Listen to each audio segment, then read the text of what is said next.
I'm Sergeant Steve Ruthoff with the Jacksonville Sheriff's Office Homicide Unit.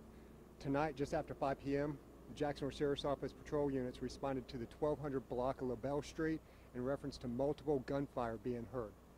Shortly after arrival, officers were met by several witnesses that advised that there were several people involved in a shootout at that location.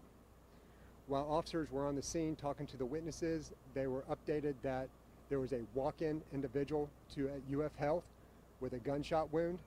This individual was an unidentified black male, 20 to 25 years old, and he was pronounced deceased from the gunfire that he received and inside the ER at UF Health.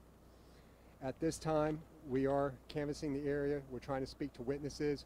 However, for those individuals that have left the area due to the gunfire and stuff, we're asking you to please come forth, contact the Jacksonville Sheriff's Office and or Crime Stoppers.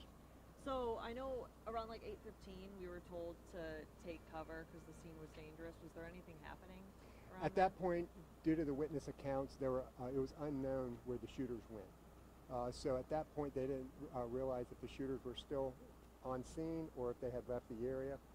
It was determined after they cleared several buildings that they were unable to find any individuals possibly involved in the shooting inside the apartment complex. So they have backed out, and now it's opened up for investigations, and we're going in to process the scene. Obviously, there are a few people that we're trying to speak to. We're reaching out during a canvass to talk to anybody who possibly could have seen anything that just don't want to come forth yet.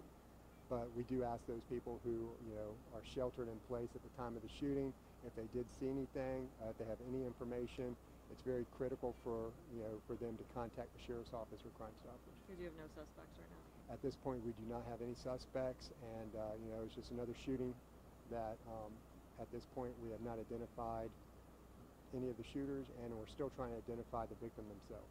And the victim, you said you don't know age, just adult male. It's an adult male, approximately 20 to 25 years old. Okay. Any idea how many shooters there may have been based on witness accounts? No, witness accounts say there were several individuals outside. Not sure exactly how many shooters. Our crime scene investigators are in there right now. They're hopefully going to go through the evidence that was left at the scene, and obviously we'll be looking for any type of video surveillance and or individuals who could have captured that with cell phone video. This is a huge scene. I mean, it stretches several blocks. Is this all involved? Is that what you think? There's several reasons, because there are casings that are found throughout the area, so we're not sure if those casings, some of the casings could have been there from prior incident. Unfortunately, this is the area of Jacksonville that does get random gunfire every once in a while. So just to make sure that everything is preserved and saved, we have several sections blocked off so that we can collect evidence. And that individual who died at the hospital, he died there? He walked in alive and died at the hospital? He was transported. He was dropped off by an individual in a vehicle. We're still trying to talk to that person. But yes, he was dropped off and pronounced deceased inside the ER. Any idea how many shots may have been fired? I know you mentioned there were a lot of casings. Multiple casings. They're still going through. Crime scene investigators are actually out. They're trying to, it's dark, so they're using metal detectors and stuff to try to locate any additional casings.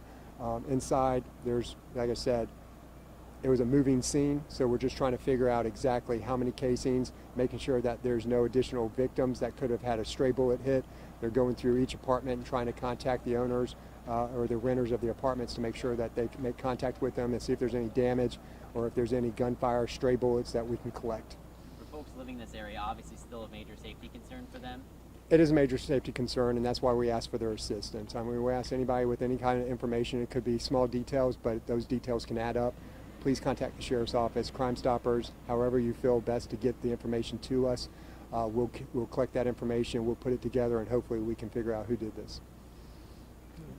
Thank you. Thank you.